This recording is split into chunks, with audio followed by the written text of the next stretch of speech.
Now another thing I can do when it's windy, if I want to increase the amount of stability that I have and lower the center column, because that's where a lot of that shaking goes on, I can lower that. And I'll kind of face towards you a little bit here. Then all I have to do is get down to the binoculars level, and I can just do that by kind of doing the splits here.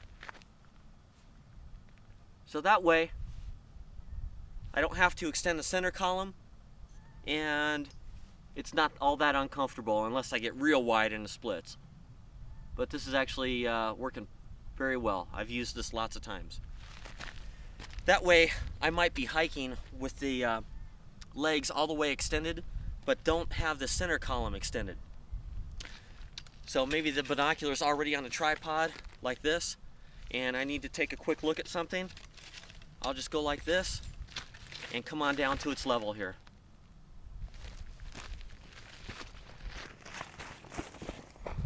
Now a lot of people, because of their limitation with the tripod itself, they're going to have to use the tripod from a seated position. And what I do is I put the legs together and usually adjust them all at once, like so. This has quick locking legs, and these also extend past their normal point, which lets these get out nice and wide and provides a lot of stability. Now I can kind of do my fine adjustments down here and get this just where I want it. I normally extend that front leg a little bit more. That helps to bring the whole thing back to my face a bit. So it does take a little bit of fine tuning, but when you're glassing like this, the idea is that you're going to be here for a while. You stop to have lunch and you're actually looking for things. You're looking for animals, objects, people, whatever. So once I'm in this position, it's just a matter of sitting back, relaxing, and starting your grid searches in your optics. You're looking at one field of view, studying that field of view until you feel like you've exhausted your search in that particular field of view. And then, if you're fast glassing, you can move over 2/3 of a field of view and start your next search. That way, if you go over 2/3, it always guarantees that you're overlapped 1/3 of where you were previously.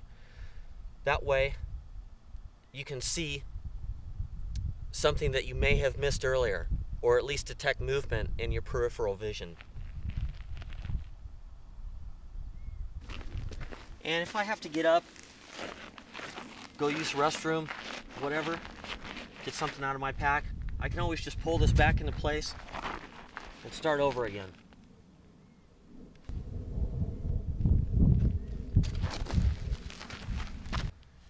Now a tripod with quick detachable components can be very helpful. Most of these binoculars will let the binocular right off of the cradle that easily.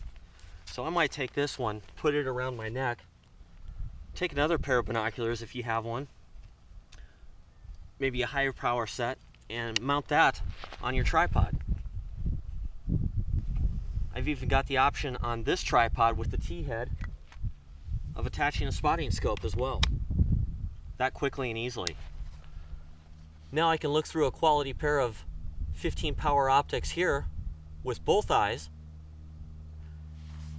and at any time I can go up here, view through the spotting scope, anywhere from 20 to 60 power magnification. And if I end up seeing something over here to my side, I can bring up this small pair around my neck and take a quick look or a quick glance behind me at any time.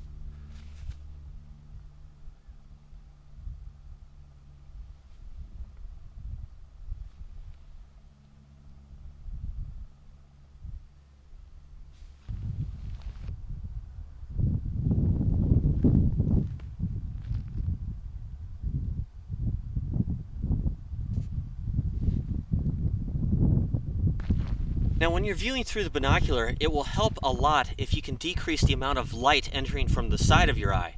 So what you want to do is darken all of this peripheral area by either using the eye cups, or you can just use some kind of a dark cover. I've just got a dark t-shirt here, and I can pull that up over my head, and I can pull this up over my head like this, and that will darken the peripheral areas and just allow me to see what's coming through the ocular of the binocular.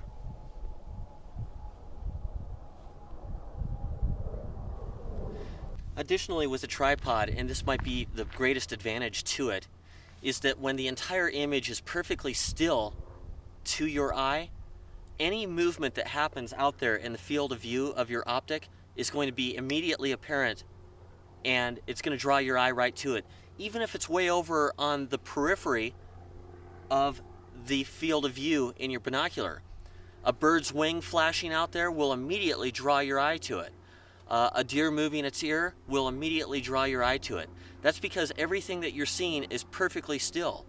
So after a while, you start seeing bugs flying through the air, butterflies out there, flash of a bird's wing, a piece of a deer's leg moving, or maybe just an ear flicking or a tail and moving. Sometimes you can observe one field of view in your binocular depending on the terrain and where you're at.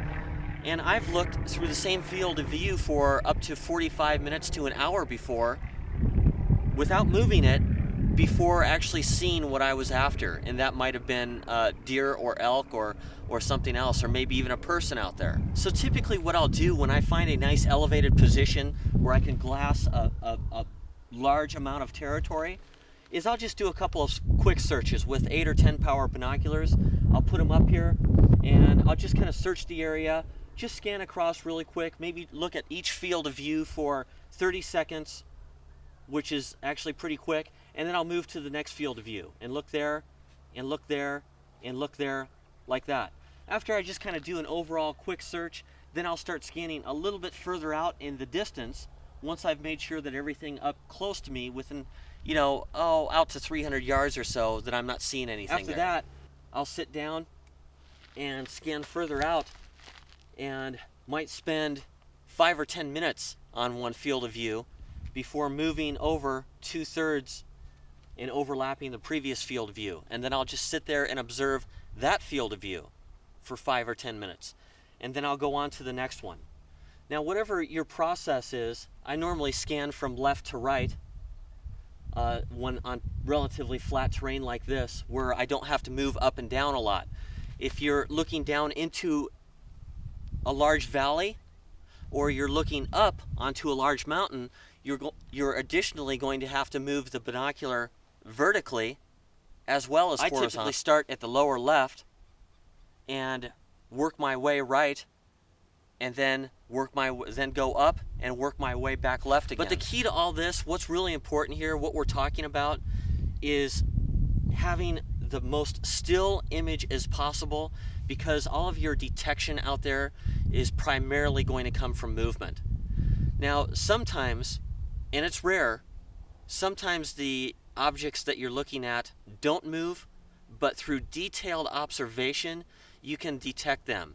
Maybe there's a deer bedded out there and there's only, maybe part of the deer's haunches, or maybe just a single leg, or maybe just the muzzle of the deer. And by becoming familiar with the object that you're looking for, sometimes the eye can pick up on just a piece or a part of an animal, even though it hasn't moved.